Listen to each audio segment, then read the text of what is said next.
What's going on, Bulls fans? Welcome into the Bulls Report by Chat Sports. My name is Patrick Siepman. Coming up on today's show, I wanted to talk about the latest K.C. Johnson report, as he is indicating that maybe the Bulls won't be trading Zach LaVine ahead of the NBA draft that gets underway tomorrow night. And I couldn't be more excited about it. But before we dive into that, guys, make sure you guys are subscribed here to the channel. We're actually going to be going live for the NBA draft an hour before the first pick. So if you guys want to hang out with me and just stay up to date around your Chicago Bulls, hit that subscribe button and help us reach 7,500 subscribers. That's awesome. We just hit 7K a couple days ago, and now we're already creeping up on 7,500. So make sure you guys lock us in. I would really appreciate it, and hit that sub button. But the big time Zach LaVine update we got was coming in from K.C. Johnson, and just typical Bulls when I originally read this. And he said, Zach LaVine really fits with Josh Giddey.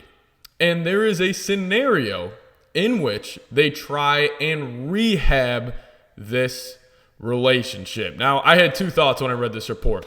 One, this is just the Bulls being the Bulls. The Bulls trying to double down on their mistakes and just continuously trying to make this work, even though you look at all the data, you look at the past couple of seasons, it just doesn't. Or the Bulls are actually throwing a smokescreen out there, trying to get other, NBA teams to be like, oh, maybe the Bulls do want to keep LaVine. But, if I had to choose one of those two, I'm assuming this is just the Bulls being the Bulls, and they could actually try to rehab this relationship. And maybe they are really looking at, Zach LaVine and Josh Giddey, and maybe they're just like, oh, that's going to be the starting backcourt, of the future for Chicago. And, if that is the case, I just want to make this point. I think that would be a terrible move. I think with what we saw from Kobe White and Ayo Dosunmu this past season, them taking that step up, I think they deserve it, and I think it would be the best call for this organization moving forward if that is your starting point guard and starting shooting guard for the next couple of seasons, for many reasons. I think their games complement each other very well. Kobe, a very offensive-minded guard, can score at all three levels. And then you got Ayo on the other hand. He's more of that gritty player, focuses more on the defensive side of the floor, really good in transition. And I just think those two, both have good size on them as well. That should be your starting backcourt. But if the Bulls are viewing this Josh Giddey move as a move to help Zach LaVine and help, his game go to another level with the Chicago Bulls, I think that would be absolutely ludicrous. Now, in terms of this being a smokescreen, I hate giving, the Bulls front office, too much credit. And, maybe this could be a smokescreen. Maybe somebody told K.C. Johnson, to put this out there right before the draft. And, maybe they're trying to get a draft day trade, get another, if the Bulls think they could get another lottery pick for LaVine, maybe that's what they're doing here. But, I really hope it is a smokescreen. I hope this is not the Bulls seriously considering this. If they can't move LaVine this summer, that they're going to run it into the season as potentially Josh Giddey and Zach LaVine as your backcourt, or maybe they somehow throw Kobe White in there too, and then you got LaVine at the 3, Kobe White at the 2, and Josh Giddey at the point guard spot. But I just think that would be a mistake. And the Bulls, I think the best argument you could make for them to move off Zach LaVine, move off DeMar DeRozan, and move off Vooch is you just look at your draft pick for this next upcoming season.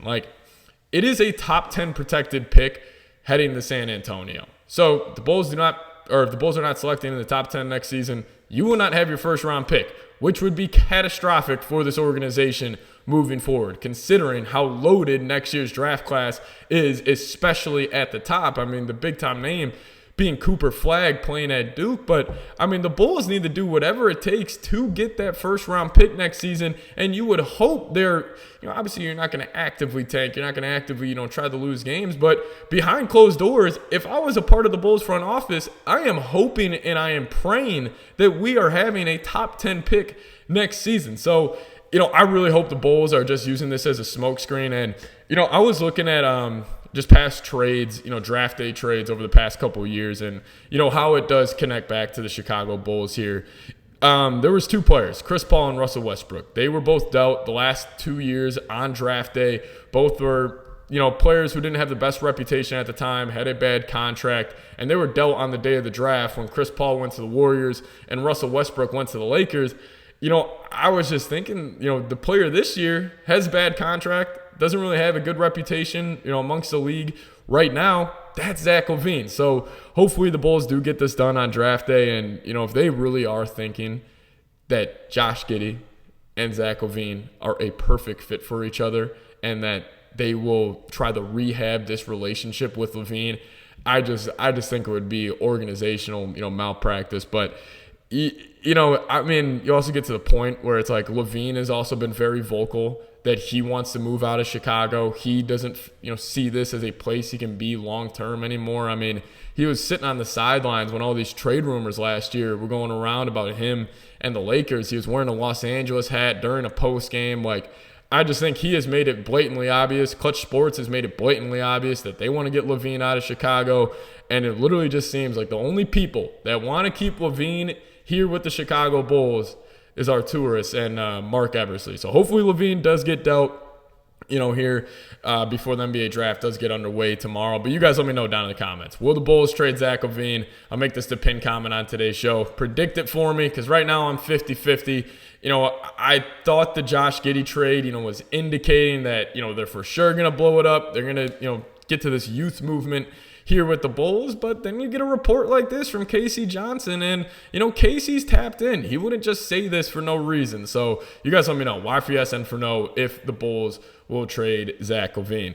Now, I do want to get to this report. It was coming from Brett Siegel talking about DeMar DeRozan. And, we got a report last week after the Josh Giddey trade that move could indicate that DeMar DeRozan, could be less likely to return to Chicago if they are going to, get in this, rebuild and, tanking mode. But Brett said this. He said, rival teams are anticipating that DeMar DeRozan will hear out offers that come his way when the free agency period begins, potentially leading to a departure from Chicago. Now, I could see many teams throwing DeMar, maybe a 2-year, $60 million deal.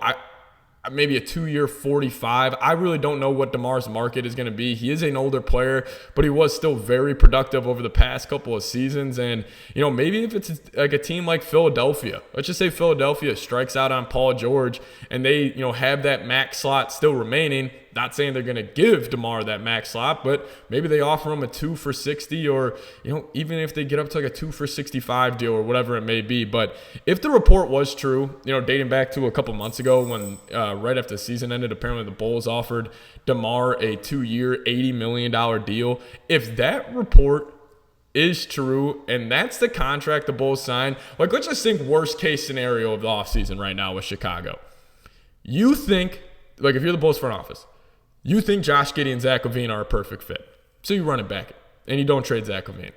And then you give DeMar DeRozan $40 million a year. And you necessarily just run back this same group, but you replace Alex Caruso with Josh Giddey. That would be the worst move the Bulls front office could possibly make. One, because that team, they have enough talent. They will somehow scrap together 35 wins. Which also means you're probably going to be in that 10 to 15 range of the draft. And that's what the Spurs are probably hoping the most, is that the Bulls think they can run this back, try to compete for an Eastern Conference playoff spot, and then that pick, will probably be, pick 11 again or pick 12 will most definitely be heading to San Antonio. But I do want to talk about the Spurs to close out today's show and just, just a gut feeling I have on a team that could trade for LaVine. So if you think about the two negatives around LaVine right now, it's his contract, most definitely, especially since he has that 15% trade kicker. So that's going to even, cause more issues for the Bulls trading him. But also, he's not the biggest winner, and he, hasn't really shown a consistent effort on the defensive side of the floor. Those are probably the biggest, red flags around LaVine. Well, you look at a team like the Spurs, they could take on his contract. They still got Wemby on his rookie deal, and if they just want a guard to, help the development of Victor Wembanyama, he's still, 19 years old, so even when LaVine's contract is done, he'll only be 22. And then plus, you talk about the defense and the winning side of the game, you would bring him in under Greg Popovich, bring him in under that Spurs culture they have down there in San Antonio. I just can't get this out of my head, that the Spurs are going to be the team that could potentially trade for LaVine. And maybe it's just you throw in whatever player it is to match salary, and you take off the protections of next year's first-round pick. I don't think they would give up, pick 8, or obviously you don't pick 4 for LaVine, which they have in the upcoming draft on Wednesday. But, I could see the Spurs just being like, hey, we'll give you Keldon Johnson, whatever it is a salary filler, take off the protections of next year's pick. LaVine goes down to San Antonio, and then you're looking at the Spurs, and I actually think would be a great fit. I think LaVine would, play really good basketball there. You would have that defensive anchor of Wemby that would just, mask all of, his defensive, inefficiencies. So I can't shake the Spurs. If I had to predict it right now, a draft day trade that will go down, or maybe a couple days after the draft, I think it's going to be Zach LaVine heading to San Antonio. I don't necessarily believe the reports of the Kings being interested too much, just basketball wise. I just don't really think that makes too much sense, especially with them bringing back Malik Monk. Like, there's a lot of cooks in the kitchen in that backcourt, and there's only one basketball, so I don't necessarily agree with that. I don't think Philly's going to be interested. I don't think Miami. I don't think New York. I could maybe see the Utah Jazz. We heard them possibly being interested in LaVine. Maybe they want to give up, pick 10, and I don't know. Maybe that's just my wishful thinking about somehow getting the first round pick out of LaVine, but I just think it's going to be San Antonio. They're the one team that can, afford his contract, and, I bet you they could get the best out of him. Like, I think LaVine would thrive in a place like that. Plus, Greg Popovich, he loves him. Coached him when he was with Team USA, and that's when we actually saw LaVine, playing defense. He was picking dudes up 94 feet, that year. So I just that is my bold prediction heading into the draft tomorrow, is that Zach LaVine, possibly could be traded to the San Antonio Spurs. But just want to say thank you guys so much for watching today's show. Pretty big Zach LaVine update that we got, that apparently the Bulls could try to rehab this relationship, and, they love the fit with Josh Giddey. It's just, typical Bulls here. But thank you guys so much for watching. Make sure you guys are subscribed, and tune in for live draft coverage tomorrow, getting underway at 6 p.m. So we'll see you guys next time. As always, go Bulls.